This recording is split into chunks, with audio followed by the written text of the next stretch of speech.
The dream is not to have a Lambo. The dream is to have a mother who isn't worried about hospital bills. The dream is to be able to travel around the world because there's a place you want to see before you die. The dream is to not have that depression on a Sunday night because you have work on a Monday morning. The dream is to have a car that works, and if it breaks down, you can afford to pay it. That is the dream. And to achieve this dream, you do not have to go and die in a ditch. You do not have to climb Mount Everest. You have to open up a laptop and type, and you still fail. And then you want to sit there and ask me, oh, how come I don't have the motivation? You don't have the motivation to type on a keyboard to achieve your dreams?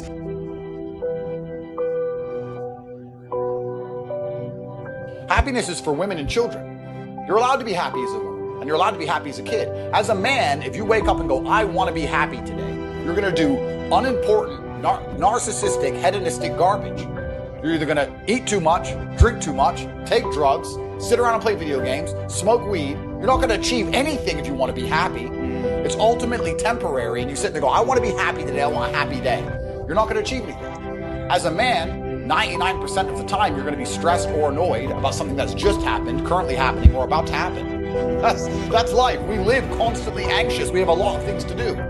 And you either suffer the consequence of the stress it requires to be a somebody, or you suffer the consequence of having no stress because you're a fucking nobody and you work at Starbucks and then you're a no one. There's no escape the eternal suffering of man. Women get to be happy. So many men say to me, oh, how I don't feel happy. I'm like, so? You think I'm happy? 7 criminal convictions. I got nearly $1 billion. I'm still stressed. I got criminal convictions, work to do. I was up at 6 a.m. I got to go here. I got to go there. I've got to train. I've got to do this. I've got to do that. At what point do you think you've earned the right to wake up as a man and feel happy? Have men ever been happy? 99% of the time, if people know you will fight, they'll leave you alone. Everyone wants to fight the guy who won't fight. Everyone wants to pick on the man who won't fight. If they know you will fight, it's a whole different calculation. This is a story of life. Because we only get one spin at this, and if you throw it away, you've thrown everything away. It's truthfully the most beautiful thing a man can experience and implement inside of his mind. Absolute accountability for all things, both the good and the bad, to blame absolutely everything on themselves. I promise you, if you stop making excuses, you stop waiting and praying for some kind of better future, and you wake up every day and say, all of the good in my life is my fault, and all of the bad in my life is my fault, and I'm the only one who can fix this. It's never going to get better by itself. It's never going to be fixed by anyone else. It's never going to be easy. I have to win by force. People always ask me, how do I get rich? And I say, when's the last time you talked about money?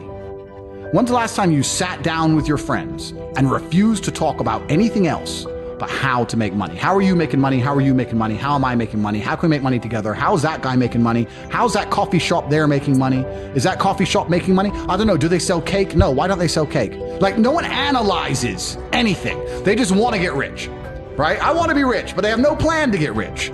And a hope and a plan are very different things. I explain this to people all the time. Everyone has a dream, but no one has a plan. And nothing good is going to happen on accident, right? I didn't become world champion on accident. I didn't wake up and someone go, how'd you become world champion? And I went, oops. You have to plan for it. But I think feeling hungry is a good thing. Yeah, I think being hungry puts you in a state of mind where you struggle to sit still, and you'll get things done, and you can put that energy into you put that in an effective manner. I mean, what is hungry? Once again, I need food. Listen, you can go 8 weeks without food. You need to eat. I think it's just the mindset of it. I think fasting is good for you, and there's a whole bunch of medical and health reasons for that, but a lot of it's the mindset. If you're a full-grown man and you're hungry and you're having a panic attack because you can't get hold of some food for an hour, then you're a dipshit. Then you're never going to be able to deal with any of life's genuine struggles. Like, you're hungry, shut up. Don't even mention it. Why even tell anyone? I've always found that amazing that people tell people. You're sitting around people like, man, I'm so hungry. What do you want, therapy? There's no food here. Like, shut up until there's food around, or go get something. I don't know. It's just, to me, it's just a degree of broadcasting weakness. And I want to make this very important.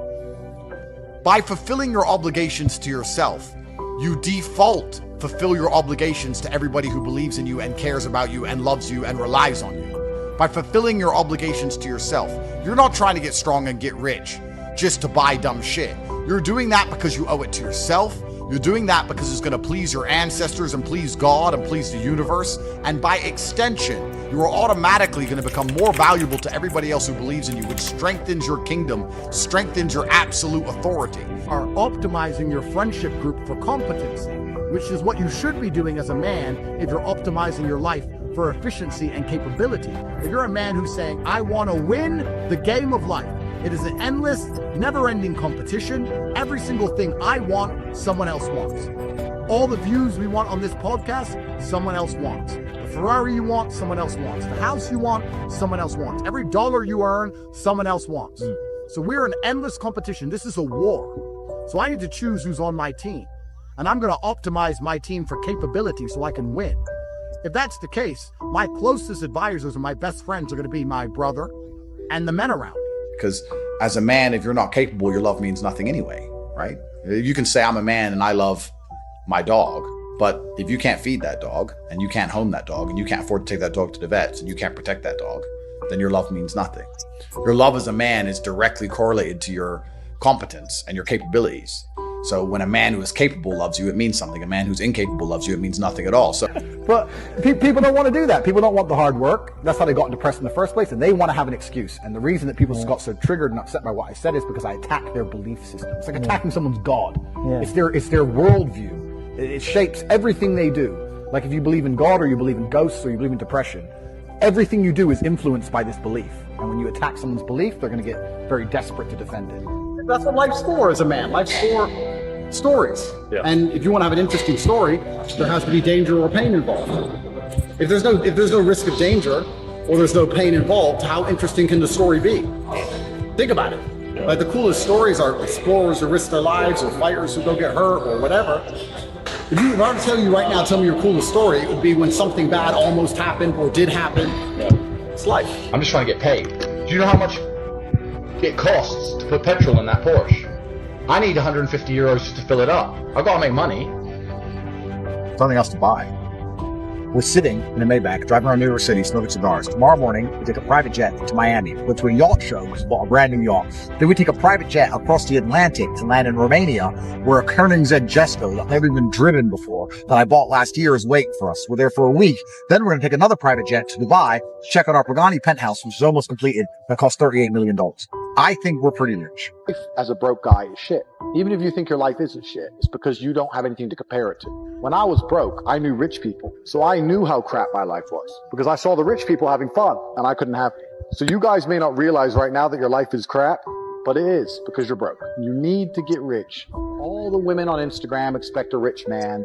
All the parties around the world are expensive. You need to get up your game. You need to get money in the bank. Say, how did you go from being a chess player, which everyone sees as geeky, to a kickboxer?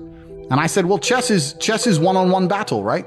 That's all it is. There's no luck involved. There's no team. There's no wind that can blow the ball. There's no, it's one-on-one. It's a fight. If you lose, you messed up.